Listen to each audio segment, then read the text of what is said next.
this is a sort of thing that they should have been doing for the period that they've been in the United States. I mean, the sensible way of handling this, if you look back, I mean, they went for notoriety. They went for Oprah. They went for Harry and Meghan on Netflix.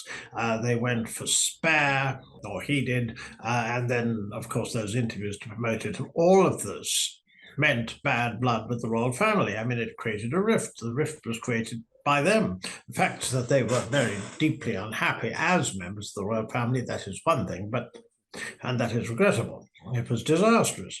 But there may well be a whole load of products that she sells. I mean, put it this way, the whole enterprise doesn't sound to me like one that would be Hollywood A-list. If she can get Oprah to endorse the said products, or somebody, George Clooney perhaps, then that's another thing. I mean, she had Hollywood A-listers at the wedding.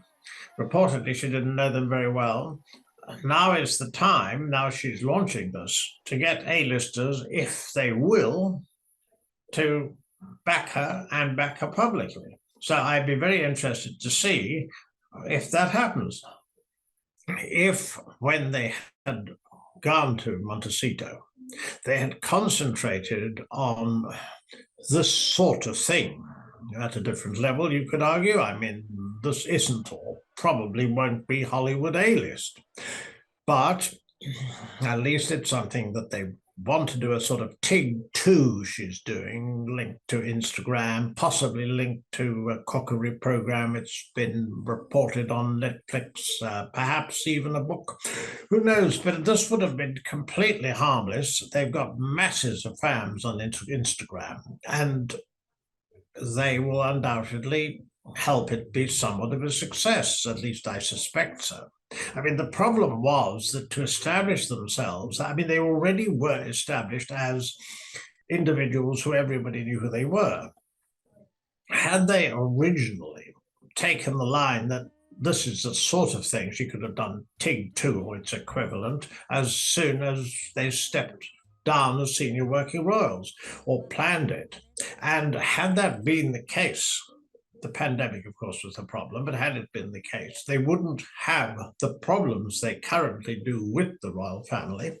They are obviously members of it, but it would have been a completely different situation if they had not monetized their connections with the royal family, and in so doing, rubbished it.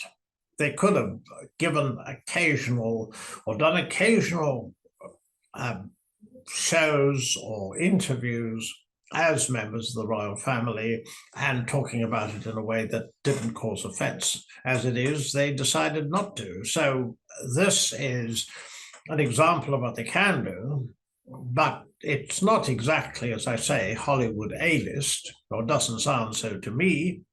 It would be interesting to see, and this will be very instructive.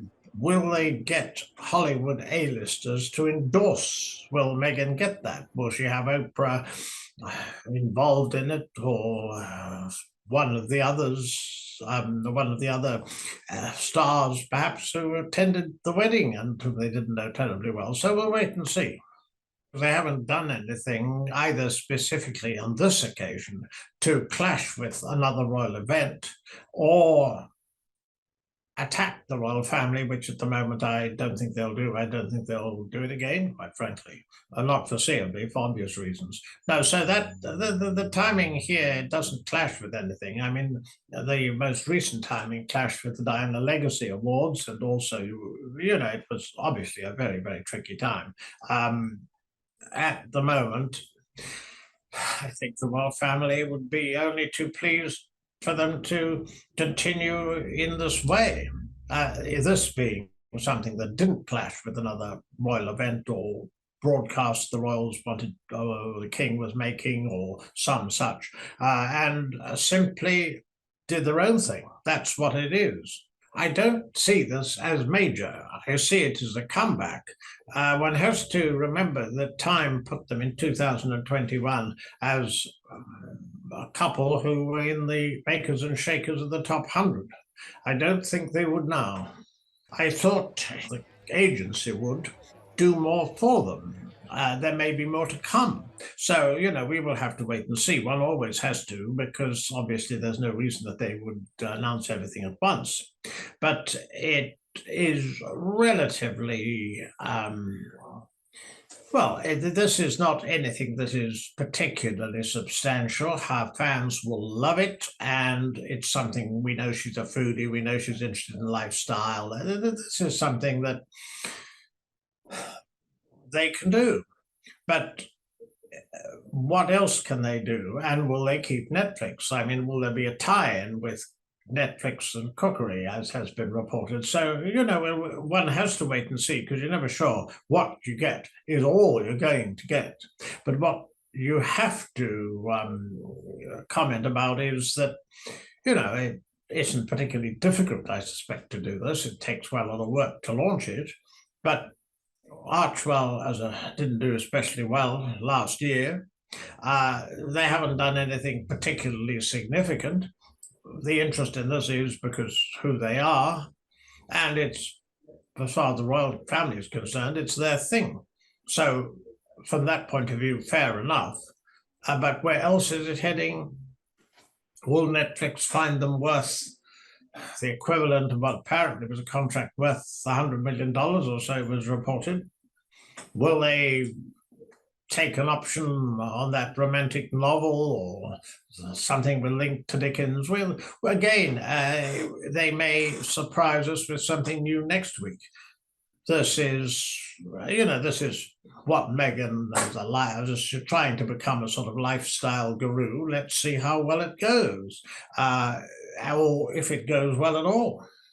I think this Easter will obviously be terribly difficult for the royal family for reasons we know. I mean, it's all an unprecedented situation. William and Catherine and their family will apparently be spending it down the hall, and we understand that King Charles may be making an appearance, and hopefully that will be the case, but there will be far fewer members of the royal family. And this is a particularly grim time for it, but nonetheless, I think it's very encouraging, the public response to Catherine's video message, which I think is the most courageous public statement that I've seen from a public figure in Britain, I think.